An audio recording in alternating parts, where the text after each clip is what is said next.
não parar, não precipitar e não retroceder.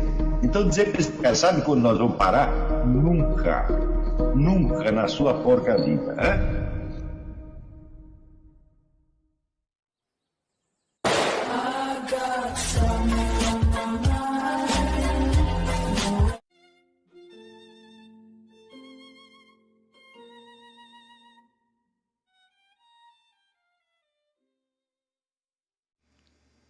E aí pessoal, tranquilo?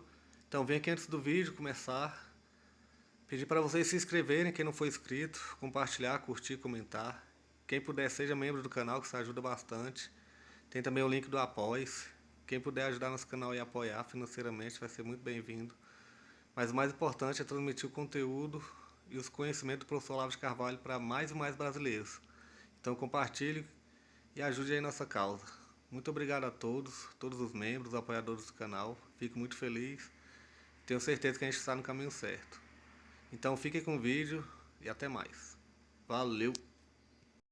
Que diz respeito ao conhecimento do ambiente mental brasileiro. Ambiente cuja confusão nebulosa, tenebrosa, não é só uma coisa externa, com a qual vocês vão se chocar no exercício da sua função intelectual, mas é uma espécie, vamos dizer, de névoa venenosa que penetra por todos os poros e contamina a nossa alma e nos estraga. Então você aprender a observar essas coisas em você mesmo e, ao mesmo tempo, na sociedade em torno, e você aprender os truques de como se livrar desses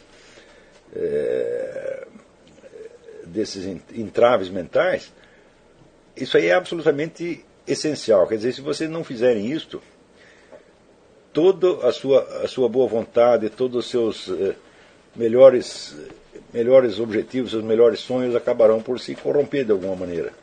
Né? Então, o problema da debacle intelectual brasileira é uma coisa muito séria, é trágica, na verdade. Eu não conheço fenômeno semelhante em país nenhum do mundo, pelo menos onde as coisas tenham sucedido com tamanha rapidez como no Brasil. No Brasil foi assim, menos de meio século, você tomaram um país que tinha uma alta cultura e destruíram tudo, apagaram tudo. De modo que as discussões públicas, elas baixaram de nível tão formidavelmente que as próprias pessoas envolvidas já não conseguem mais perceber. Se você perde a referência do que se fazia 50 anos atrás, você não tem mais o senso de medida para notar o que você perdeu. Tá certo? Então, é mais ou menos como um sujeito que ficou impotente, mas ele jamais soube que existia ereção. Então ele não sente a menor dificuldade, né? Não sente o menor problema. O brasileiro está mais ou menos assim. Então, eu vou ler aqui e depois vou comentar. O artigo chama-se O Erro Organizado. Há anos penso em escrever um livro com o título ou subtítulo de Lógica Brasiliensis, recenseando os modelos de argumentação mais em voga nas discussões de mídia neste país e mostrando como são, quase que invariavelmente, puras confusões mentais que adquiriram credibilidade de argumentos pela repetição obsessiva e por nada mais. Nada de parecido, é claro, com os sofismas da lógica clássica, nem com os esquemas de argumentação erística ou falsa dialética que Arthur Schopenhauer enumerou em Como Vencer um Debate Sem Precisar Ter Razão. Para fazer uso desses dois tipos de ardis, é preciso ter alguma destreza que só a frequentação habitual dos clássicos pode conferir, uma condição que na maior parte dos nossos opinadores públicos de hoje em dia não se cumpre nem em sonhos, embora fosse comum entre muitos articulistas de 40 ou 50 anos atrás, autênticos escritores no sentido forte da palavra.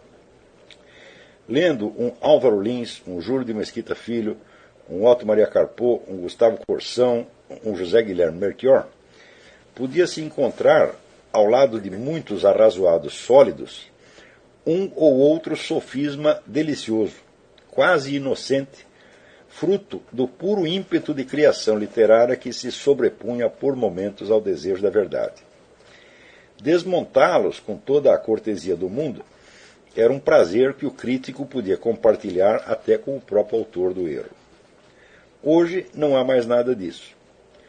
Quando algum dos mais notórios formadores de opinião atuais espreme seus últimos neurônios para dar ares de verossimilhança àquilo que sabe ou deveria saber que é falso, só o que consegue é deformar um pouco mais sua própria inteligência, junto com a do público, especialmente estudantil, que, levado pelo prestígio dessas criaturas, acaba por macaquear seus cacoetes mentais na esperança de dar boa impressão nos debates de botequim ou em alguma lista de discussões na internet. Agravados pela comichão de discutir, que é endêmica no ambiente nacional, a incapacidade e o desleixo, descendo dos mais vistosos modelos públicos até as conversas intergrupais e de família, vão espalhando pela sociedade novos padrões de confiabilidade intelectual aparente, cada vez mais baixos, cada vez mais torpes, até o ponto em que, no conjunto, se torna praticamente impossível entender qualquer coisa com base no que os brasileiros estão dizendo dela. Pode parecer que estou carregando demais nas tintas, mas não esqueçam que veio coligindo exemplos de inépcia letrada desde os tempos do primeiro imbecil coletivo, 1995. O mostruário de que hoje disponho permite não só apreciar o agravamento progressivo do estado de penúria intelectual reinante, mas também discernir, por trás da maçaroca de enormidades, algumas constantes mentais, alguns esquemas de pensamento errado e grosso que se repetem e espontaneamente se organizam numa espécie de sistema. O sistema das razões convencionais de credibilidade, todas elas sem credibilidade nenhuma, que se tornaram meios de prova altamente persuasivos e respeitáveis para a maioria dos brasileiros opinantes. É a esse sistema que chamo lógica brasiliensis. Ela constitui-se inteiramente de erros de leitura, distinção precária entre palavras e coisas, confusões entre diferentes níveis de predicação, misturas de gêneros e de gêneros com espécies, e demais calamidades da mesma ordem, as quais não denotam apenas ou propriamente falta de cultura e treino, mas falta daquele instinto lógico elementar que é próprio do ser humano enquanto tal e que até os mais iletrados possuem por natureza. Não se trata, pois, em geral, nem de desonestidade premeditada, nem de falha educacional, mas de uma autêntica deficiência mental, adquirida no processo mesmo de aquisição dos meios de expressão necessários ao ingresso nas classes ditas cultas. É fenômeno caracteristicamente nacional. Não que similares erros de raciocínio não se observem na mídia estrangeira. É que, em parte alguma, eles são aceitos como meios de prova legítimos, nem muito menos desfrutam da respeitabilidade generalizada que, no Brasil, os eleva à categoria quase que de símbolos de autoridade intelectual. Por toda parte, eles existem como anormalidades. No Brasil, são normais e normativos, praticamente obrigatórios. Aquele que não os pratique com a naturalidade de quem respira e com a tranquila certeza de que diz coisas sapientíssimas, vê-se logo rejeitado como um excêntrico e incompreensível ou mesmo como um tipo perigosamente antissocial. E por aí vai. Quer dizer, a parte que interessa para nós é essa aí. O resto vocês leem no site quando sair. Muito bem. Isso quer dizer o seguinte, eu comecei a coletar esses exemplos de anormalidade da vida intelectual no Brasil já no fim dos anos 80. E eu ia anotando aquelas coisas e comentava em aula. Foi só em 95 que eu fiz uma seleção do que eu tinha e coloquei no livro Imbecil Coletivo. Mas quando eu coloquei no Imbecil Coletivo, aquilo já era velho, de algum modo. Vocês podem reparar que tem muitas coisas que eu estou comentando ali que ainda são dos anos 80. Então, o fenômeno já vinha chamando a minha atenção, principalmente porque foi justamente nos anos, fim dos anos 50, e começo dos anos 60 que eu comecei a ler. E, evidentemente, comecei a ler coisas na minha própria língua. Tá certo? Embora logo, a partir dos 13, 14 anos, começasse a ler coisas em francês também, mas o grosso do que eu lia era em português e era essencialmente produção local. Né? Uma coisa que me servia, vamos dizer, de indício, de guia de leituras, era, por exemplo, o famoso suplemento literário do Estado de São Paulo, do Estadão. Né? Então, pelo que eu podia ler ali naquele suplemento, eu tinha a indicação de quais eram os escritores que interessavam naquele momento. Então, aquilo dava acesso a outras publicações, não tão populares, disseminadas, como havia várias revistas literárias na época, que a gente, sabendo que o sujeito que escrevia no Estadão também publicava coisas em outras revistas, a gente ia atrás das revistas e acabava achando. Também achava algumas revistas universitárias, algumas revistas culturais de interesse mais geral, como a famosa Anhembi, dirigida pelo Paulo Duarte, né? E acabava, você procurando, você acabava tendo um panorama do que se produzia na época, né, no mundo letrado brasileiro. E era uma coisa que, de uma riqueza que hoje as pessoas não conseguem imaginar. Ninguém consegue imaginar. Vocês não conseguem, os professores da universidade não conseguem. Por quê? Para chegar a isso, precisaria ler não um outro artigo, um outro livro da época, mas você ter o panorama inteiro da coisa. Né? Então, só aí que você poderia medir o volume do que se produzia de importante e de valioso. Não assim em termos de obras, de livros, que fossem livros ou peças de teatro, que fosse chamar a atenção, mas às vezes até de simples artigos, simples debate público. Né? Então, coisas que praticamente ninguém mais vai ler hoje. Porque quem vai ler os artigos críticos do Álvaro Lins, do Augusto Maier, ou daqueles vários portugueses que vieram morar no Brasil, muita gente saiu correndo lá da ditadura portuguesa, veio parar no Brasil, né? Como Adolfo Casais Monteiro, Fidelino de Figueiredo, ninguém mais vai ler essas coisas. Então, não tem ideia da alta cultura brasileira dos anos 50 e 60. Não tem mais. Então, não sabe o que perdeu. Não sabendo, então você não sente falta. E acha que, pior, como a geração atual é formada dentro da universidade atual, e na universidade atual os próprios professores não têm mais o conhecimento disto, então, evidentemente, eles criam um outro padrão de excelência, um outro padrão de aceitabilidade, que é infinitamente mais baixo do que esse, e tudo lhes parece normal. Tá certo? Das pessoas que conheceram, que tiveram acesso àquela produção dos anos 40, 50, 60, muitos estão muito velhos hoje em dia. Né? Então, tem lá Meira Pena, Paulo Mercadante, né? O Antônio Olinto. E os velhinhos já não se interessam tanto em acompanhar, vamos dizer, a evolução do estado de coisas na cultura e na educação, para eles formarem uma ideia do que os jovens estão pensando, do que os jovens estão recebendo na sua mente com o nome de cultura nacional ou de alta cultura. Então, os velhinhos já não se interessam por isso. Então, para perceber exatamente o que está acontecendo, você precisa estar numa geração intermediária, que é exatamente a minha. A minha ou a do Bruno Tolentino, né? A do Zé Mário Pereira. Tá certo? Então, essa geração tem uns 3 ou 4 aí que sobraram e que são capazes de observar o que veio antes e o que está vindo agora e perceber, então, a enormidade da diferença, a um ponto que é impossível a gente se conformar com o que está acontecendo. É chocante demais, é absurdo demais. Né? Então, se essa mesma geração não deixar aí um depoimento sobre o que aconteceu, a geração seguinte nunca mais vai perceber o que houve. Porque um dos fenômenos mais importantes na história, eu acho que uma das forças históricas mais decisivas é o esquecimento. Muita coisa acontece simplesmente porque você esqueceu como as coisas eram antes. Então você para de fazer aquilo que você não sabe fazer e que você não sabe que alguém jamais soube. Então, é o negócio do Jean Fourastier, né?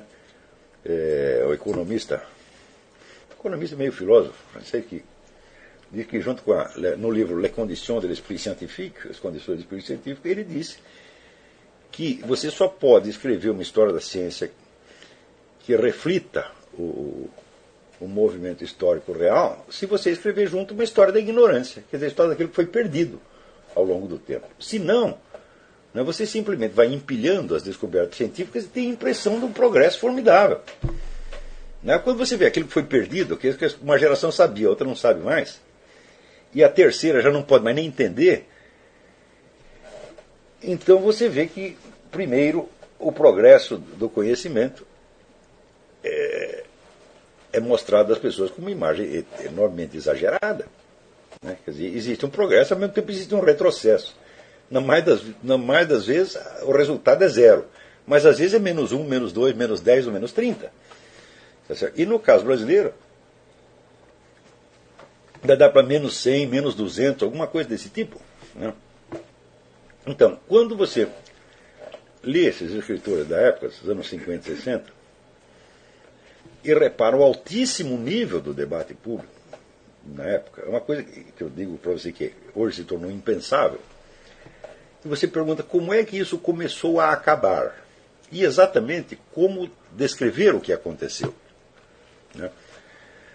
Eu digo, bom, as pessoas não se estupidificam naturalmente, o ser humano não é naturalmente estúpido, ao contrário, já dizia Aristóteles que vamos dizer, é mais natural você perceber a verdade do que você está no erro. O erro é, assim como é mais natural você ter saúde do que estar doente. Não é isso? Então, quer dizer, o ser humano ele tem uma aptidão natural para compreender a verdade, embora falhe por motivos morais ou por outros. Mas, quer dizer, mas a falha continua sendo falha. A natureza ainda é aquilo que ela é, e por definição, o que é natural para os membros de uma espécie é saudável para os membros dessa espécie. Então, quer dizer, quando há um processo desse de estupidificação geral, você não pode atribuir a coisa à natureza. Não aconteceu naturalmente. Houve alguma interferência humana.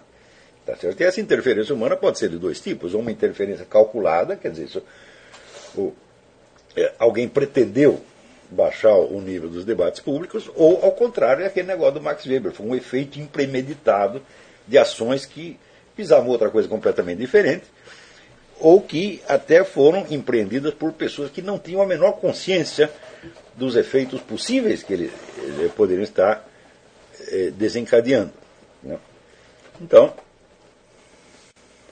para compreender esse fenômeno, precisa fazer duas coisas. Então, a primeira é exatamente esse recenseamento que eu estou dizendo. Olha, se vocês somarem a quantidade de documentos que eu coligi sobre isso aí, que forma a série O Imbecil Coletivo, não é isso? Eu só publiquei 2 volumes do Imbecil Coletivo, tá certo? Mas nós temos preparado mais 8 volumes que deverão ir saindo ao longo do tempo. Então, embora haja alguns artigos sobre outros assuntos, a maior parte do que está ali são descrições e análises da debacle intelectual brasileira. Quer dizer, eu estou falando não de políticos, eu raramente comento a figura política. A única figura política que eu comento são as coisas mais importantes, no mínimo, presidente ou ministro. Se um deputado fez isso ou aquilo, se o deputado meteu a mão no dinheiro público, ou foi pego num bordel, isso aí não me interessa. Quer dizer, a pequena política não interessa. Agora, se é uma figura de nível ministerial presidencial, então significa algo porque é, vamos dizer, uma amostra do que se passa no establishment.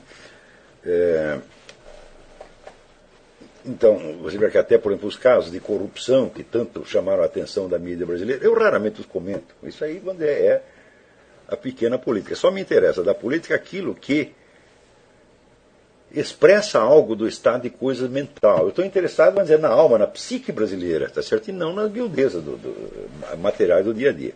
Então, a quase totalidade do Imbecil Coletivo é um documentário da degradação mental brasileira. E se nós A coleção já está com 10 volumes. Nós só não publicamos os outros porque a gente não tinha tempo para coligir. Agora a Leila, minha filha, está me ajudando a fazer isso e nós logo vamos publicar o resto.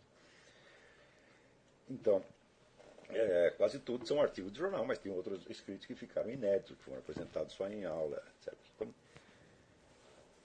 ora, esse mostruário é uma coisa que tem um peso absolutamente formidável, tá certo? E continua aparecendo, né? Muitas vezes o leitor leigo, eu chamo leitor leigo aquele que não é meu estudante, que só me conhece pelos artigos do jornal, né?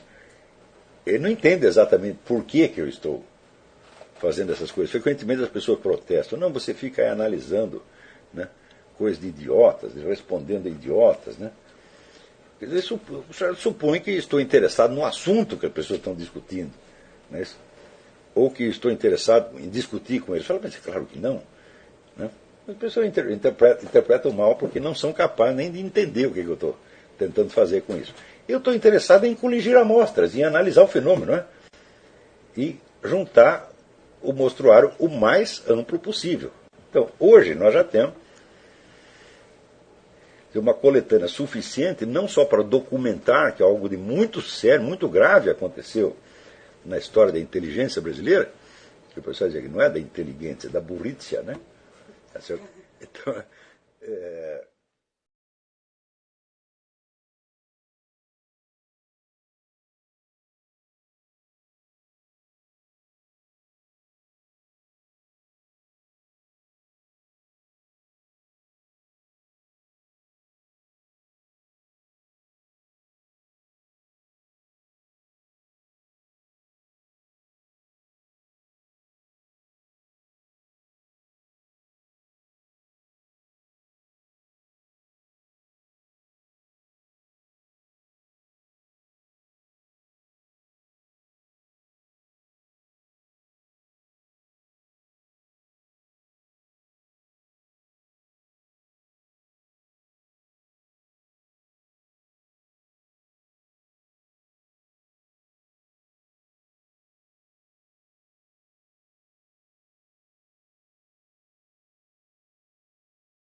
Chegamos a mais um final de uma aula, de um vídeo. Espero que tenham gostado.